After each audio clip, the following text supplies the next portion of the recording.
It was a normal Tuesday afternoon. The weather was calm, and the streets were not too busy.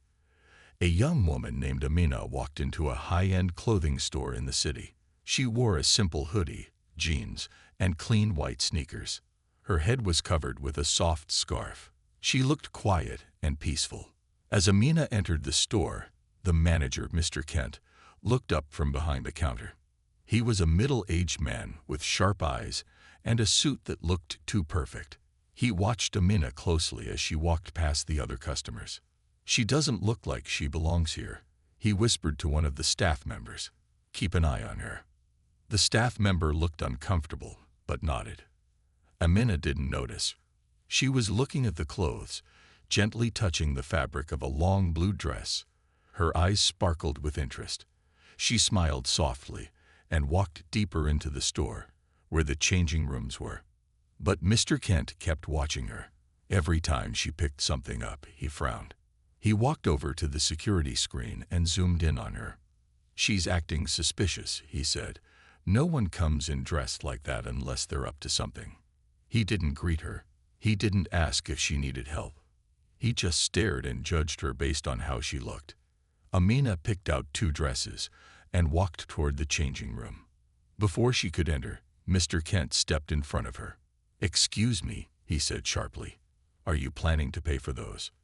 Amina blinked, confused. "Yes. I just want to try them on first."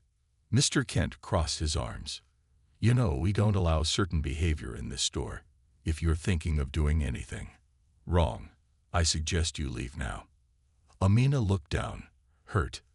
"I'm not doing anything wrong," she said softly. Without another word, she walked into the changing room. Mr. Kent pulled out his phone and stepped aside.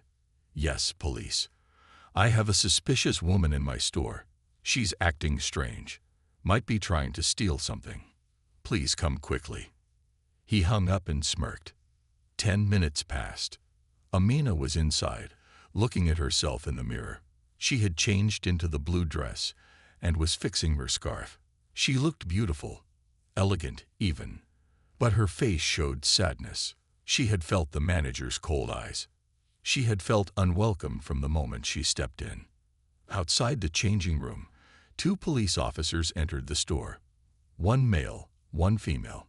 Mr. Kent quickly walked over to them. "She's in there," he said. "Tried on several items, walked in like she owns the place. She looks like trouble." The officers nodded and walked toward the changing area. "Excuse me, miss," the male officer called. "Can you please step out for a moment?" Amina opened the curtain slowly. Her face was calm, but her eyes showed confusion. "Is something wrong?" she asked. "We just need to ask you a few questions," the female officer said kindly. Other shoppers had stopped what they were doing. Some took out their phones and started recording. A few whispered to each other. Amina felt their eyes on her like heavy stones. "I haven't done anything," Amina said. "I just came to try on clothes." "We understand," the officer said. "Do you have any ID?" Amina nodded and pulled out her wallet. She gave them a card. The male officer looked at the ID. His eyes widened slightly. He looked at his partner, then back at the ID. "Is there a problem?" Amina asked again, now more confused. The officer cleared his throat. No problem, ma'am." He turned toward Mr. Kent. "Sir, can we talk privately?" Mr. Kent looked surprised. "Of course," he said, leading the officer away. In a quiet corner of the store, the officer spoke in a low voice. "You do know who she is, right?" Mr. Kent frowned. "What are you talking about?" The officer showed him the ID. Mr. Kent's face changed as he read the name. His eyes went wide. He grabbed his phone and quickly searched her name. His mouth dropped open. His hands began to shake. The shoppers were still watching. Amina stood tall, quiet but proud. She had done nothing wrong. But everything was about to change. The store felt silent now. Everyone in the building could feel something strange in the air. The 2 police officers stood between Amina and Mr. Kent. People had stopped shopping. Some had their phones out, recording everything. Others were just watching, confused. Amina stood quietly, still wearing the blue dress. Her face showed no fear, but inside, her heart was heavy. She wasn't afraid of the police, but she felt humiliated. She had done nothing wrong. Still, everyone was looking at her like she was a criminal. The female officer walked back to Amina. She spoke gently, but her voice was firm. "Ma'am, you can go ahead and change back into your clothes. We'll wait here." Amina nodded. "Thank you," she said calmly, and returned to the changing room. The officer turned to Mr. Kent. "You called us because you said she was suspicious," she said. "Do you know who she is?" Mr. Kent looked uncomfortable. His mouth opened, but no words came out. I didn't know," he finally said. "She just looked different." The male officer raised an eyebrow. "Different? Or were you just judging her because of how she dressed, or the color of her skin?" Kent stepped back. "No, I didn't mean it like that. She just looked out of place. This is a luxury store, and you thought someone who looks like her can't afford to shop here?" the officer asked. Kent didn't answer. Meanwhile, Amina stepped out of the changing room, now back in her own clothes. She walked with her head high, holding the blue dress gently in her hand. "I was going to buy this," she said, looking directly at Mr. Kent. "But I've changed my mind." Mr. Kent tried to speak. "Miss, She held up her hand. "No need to explain. You already showed me who you are." Just then, a woman in the store whispered to her friend, "That's Amina Yusuf. I recognize her. She's the daughter of Malik Yusuf, the civil rights lawyer. She's a tech CEO too." Her friend gasped. "Are you serious? I follow her on social media. She runs that company helping police departments with bias training." The whisper grew louder. People started pulling out their phones and searching her name. And just like that, the truth spread through the store like wildfire. Mr. Kent heard someone behind him say, "He messed with the wrong woman." One of the officers stepped forward. "Ma'am, do you want to press any charges for being profiled or harassed?" Amina looked at the officer and gave a small smile. "Not today," she said softly. "But thank you." She turned and walked toward the door. As she reached the exit, she stopped, looked back once more, and said in a clear voice, "You didn't treat me badly because I did something wrong. You treated me badly because you made a decision about me the moment I walked in." Then she walked out. Mr. Kent felt the stares from everyone around him. His face burned red. The phones were still pointed at him. The officer handed him a small card. "You might want to give her a real apology before this gets worse." Outside, Amina took a deep breath. The cold air touched her face gently. She looked up at the sky, calm but thoughtful. She had been through this before. This wasn't the first time someone had judged her by her clothes, her skin, or her quietness. But this time was different. This time, the world was watching. Back inside the store, Mr. Kent looked at the security camera footage. He saw Amina browsing peacefully. No signs of trouble. No crime. Just a customer shopping. He sat down in his office chair, hands shaking, heart pounding. Then he opened his phone again. He searched her name. There it was. Amina Yusuf, tech CEO, activist, public speaker. Articles, interviews, photos with leaders, videos of her giving speeches about fairness, equality, and justice. She wasn't just someone important.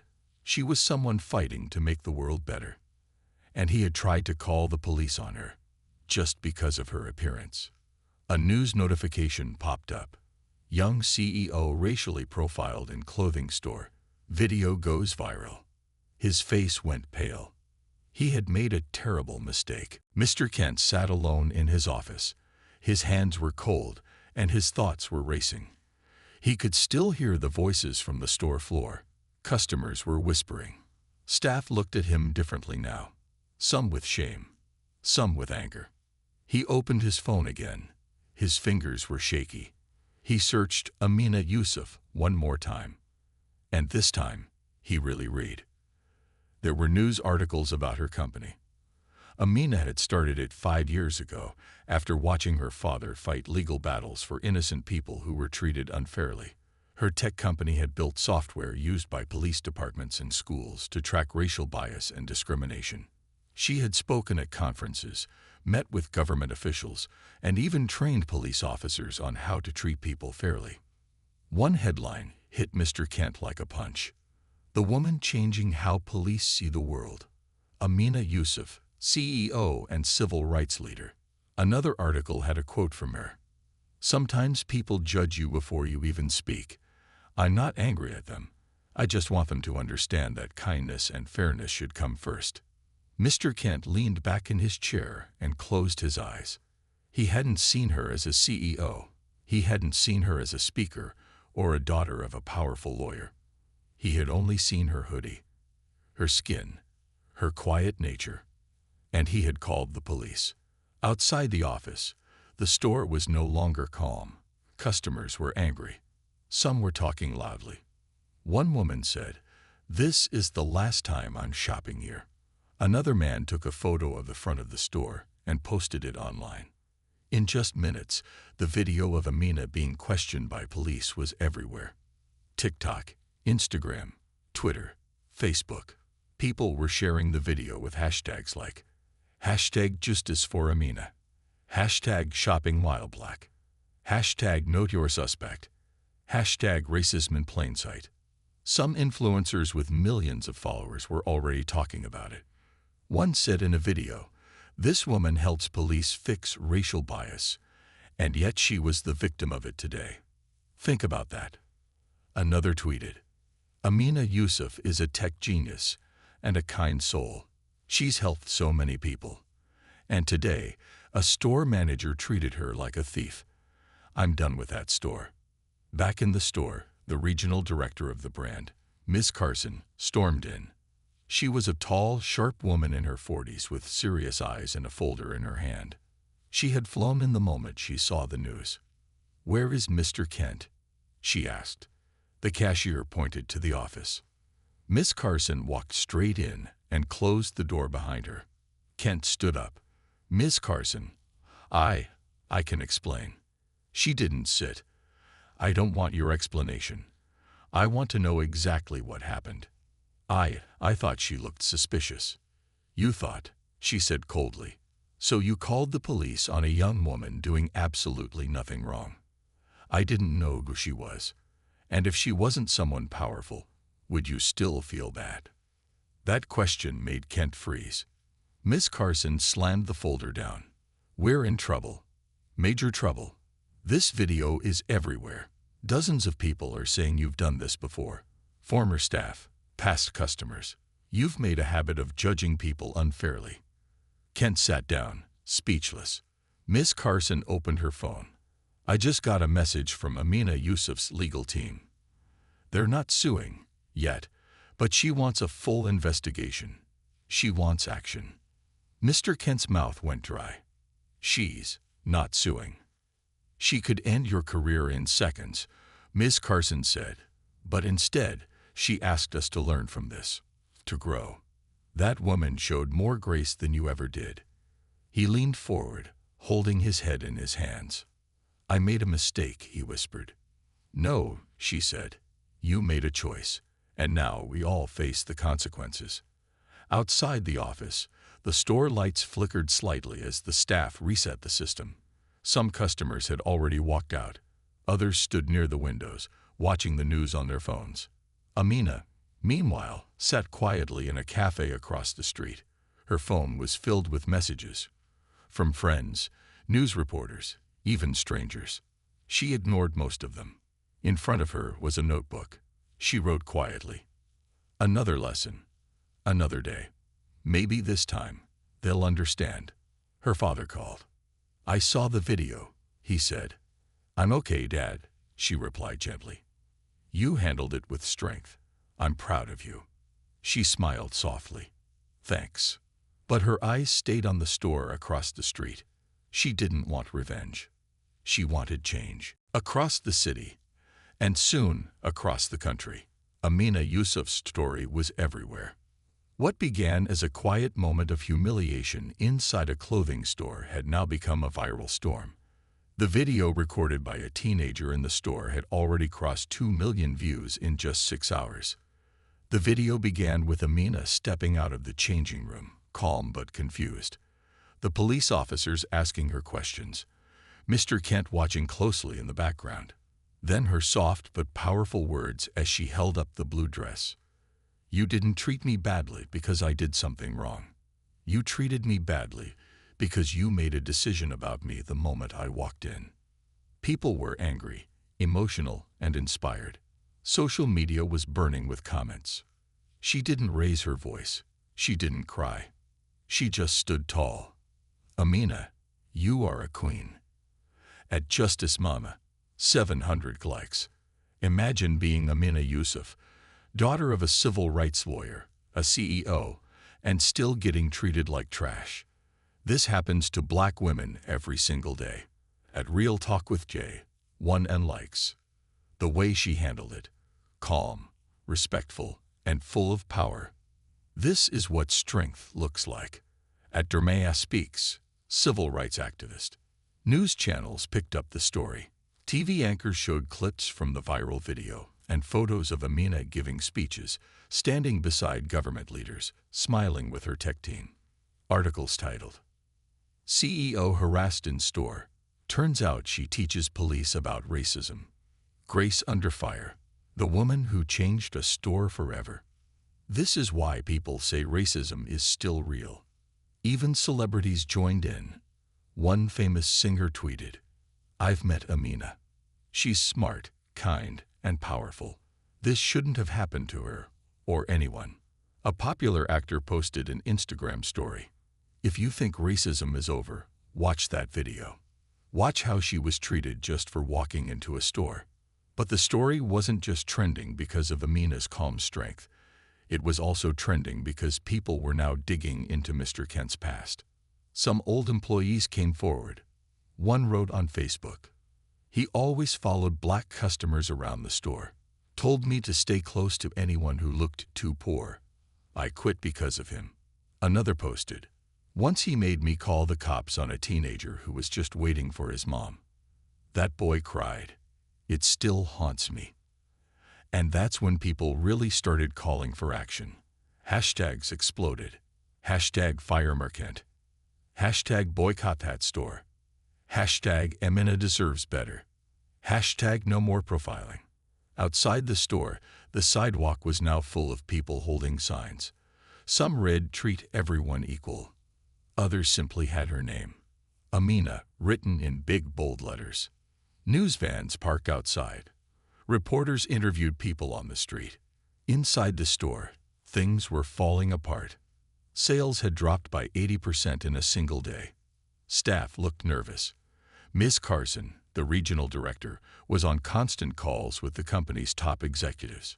She stared at her tablet, watching live videos of protests and reading customer reviews pouring in like a flood. All because one man had made a terrible choice. Mr. Kent was still inside his office. His face looked tired, pale. His phone had hundreds of missed calls, most of them from unknown numbers, and his personal social media pages, flooded with angry messages. He opened one comment. It said, "I hope you never work again." Another, "You judged the wrong woman, and now the world is watching." His wife had called him earlier. "The neighbors are talking. My friends won't stop sending me that video. What did you do?" He had no answer. Meanwhile, Amina sat in her small apartment that night. Her lights were off. Her phone buzzed again and again. Messages of support, requests for interviews, offers from new shows. But she ignored them all. She sat on the couch with her laptop open. A new document titled, "The Next Step." She began typing. "This isn't just about me. This is about every person who gets judged, silenced, or followed in silence. I've taught officers. I've helped schools. Now it's time to do something bigger." She stopped and looked out the window. Across the street, She could still see the store, and the crowd, and the signs with her name. She didn't ask for fame. She didn't want revenge. All she ever wanted was respect, for herself and for others like her. Her phone buzzed again. This time, it was a message from a national civil rights group. "We'd love to work with you. Maybe it's time you ran a full campaign. Let's bring change together." Amina stared at the message. The social media explosion had shaken the world. But now, it was giving her something else. A chance to lead. 2 days had passed since the video of Amina Yusuf went viral. Outside the store, the protest signs still waved in the wind. People came and went, holding coffee in one hand and justice signs in the other. News vans were parked nearby like they belonged there. Reporters stood under umbrellas, giving live updates every hour. Inside the store, it was quiet. Too quiet. Only a few customers walked in, and most of them left quickly. The smell of expensive perfume in the air could not hide the tension that now lived between the walls. Mr. Kent sat in his office. The manager who once walked with pride and control now looked smaller, like the air had been taken out of him. His desk was full of papers, his eyes full of regret. He stared at a printed letter. It was an apology. A weak one. He had written it and rewritten it a dozen times, but every version still felt hollow. It began with, "I'm sorry for any misunderstanding," and ended with, "I never meant to hurt anyone." Miss Carson walked in with her arms crossed and a frown on her face. "She's coming," she said sharply. "Who?" Kent asked, his voice dry. "Amina," Carson replied. "She agreed to meet you, but this isn't just a talk. The CEO of the whole company will be here too, and press. So you better be ready." Mr. Kent stood slowly, hands trembling. "I wrote an apology." Carson took the letter, read it for 3 seconds, then ripped it in half. "Try again, say something real." An hour later, the store lights were dimmed. A small table had been set near the front with water bottles, microphones, and cameras. Staff stood quietly in the background. The corporate CEO, Mr. Ronald Blake, was already waiting. He looked serious, dressed in a dark suit, his jaw tight. Then the doors opened. Amina walked in. She wore a simple gray coat, no makeup, no bodyguards. Just herself, calm, strong. Her presence filled the room like thunder, quiet but powerful. The cameras turned on. Microphones clicked. Mr. Blake stepped forward first. "Thank you for coming, Ms. Yusuf," he said, "and thank you to the community for being patient as we handle this serious matter." Then he looked at Mr. Kent. "Go ahead." Mr. Kent stepped up to the mic. His voice cracked. "I just want to say, I'm sorry. I didn't mean for things to get this bad. I was just doing my job." The room was silent. Amina's eyes narrowed. She didn't blink.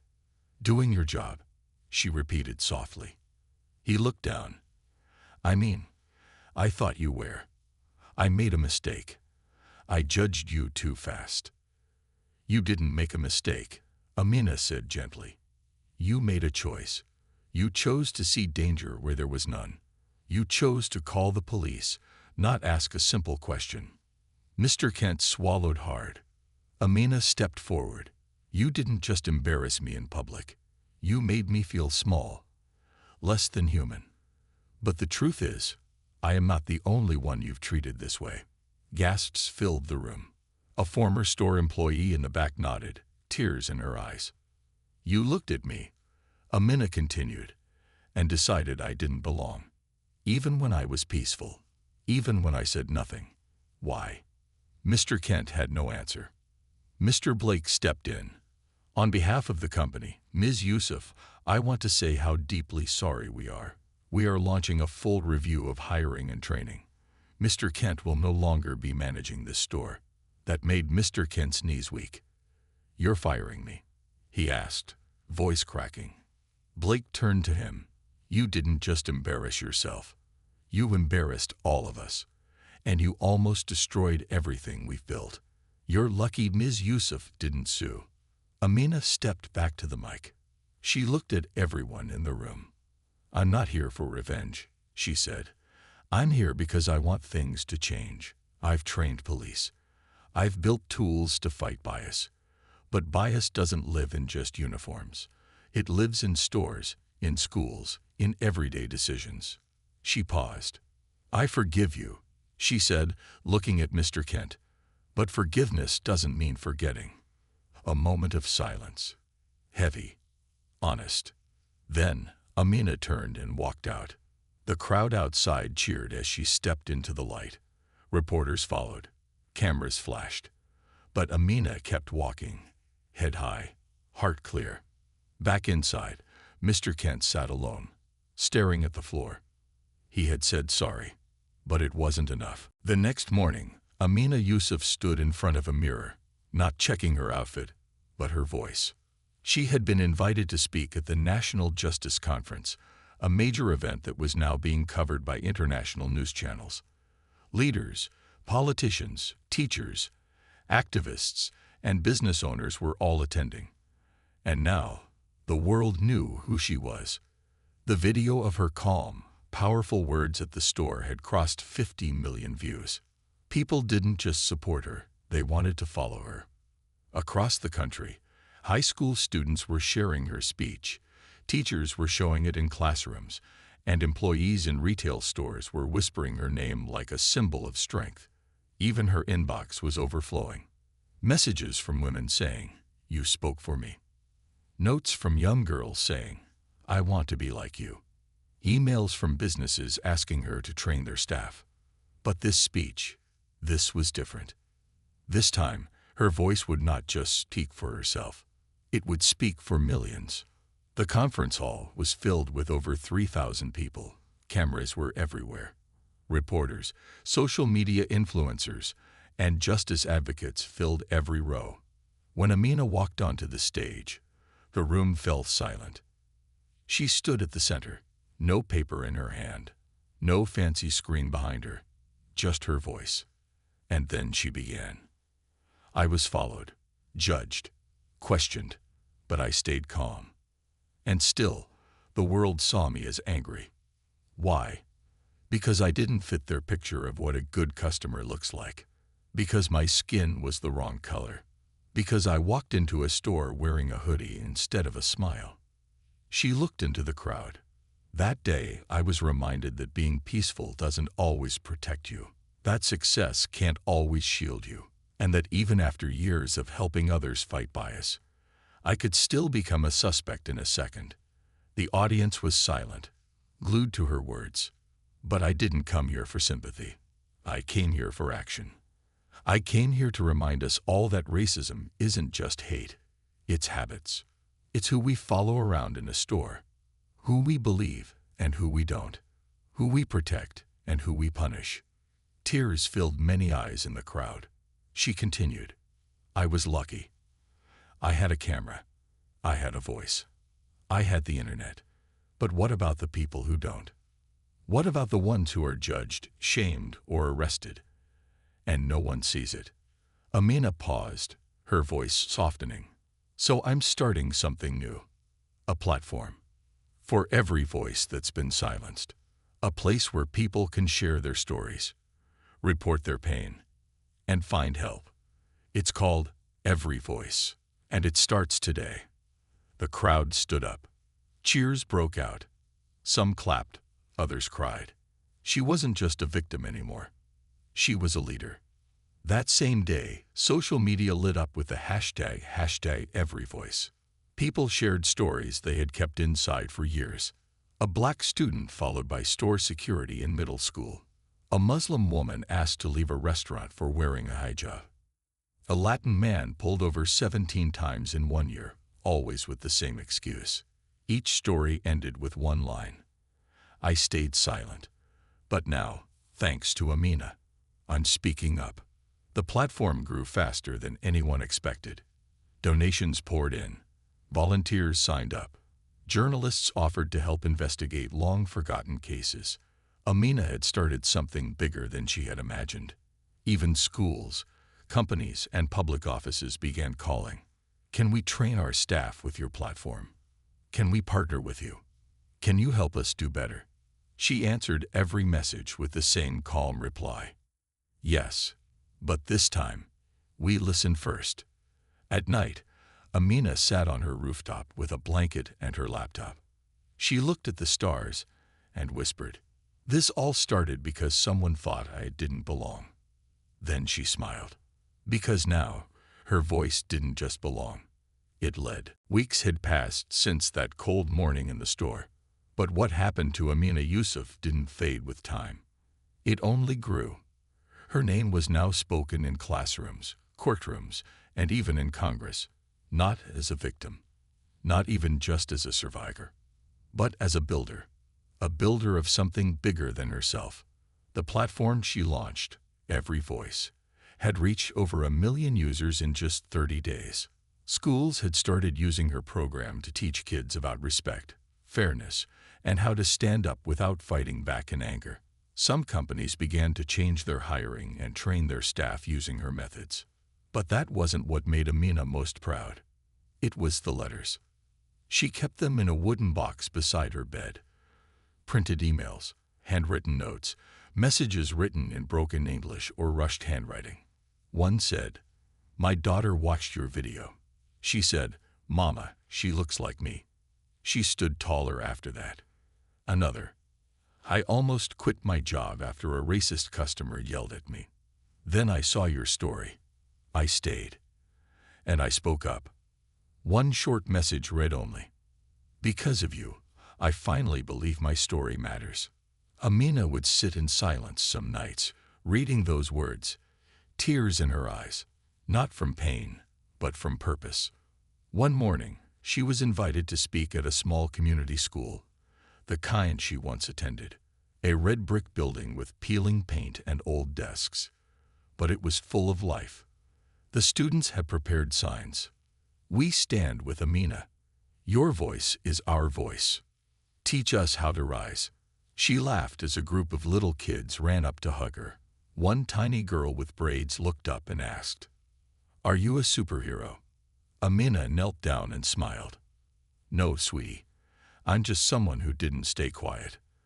Then she stood up and looked at the class. "You don't need powers to be strong," she said. "You just need courage." The children nodded. They understood. Meanwhile, back at the store where it all began, things had changed too. Mr. Kent was no longer there.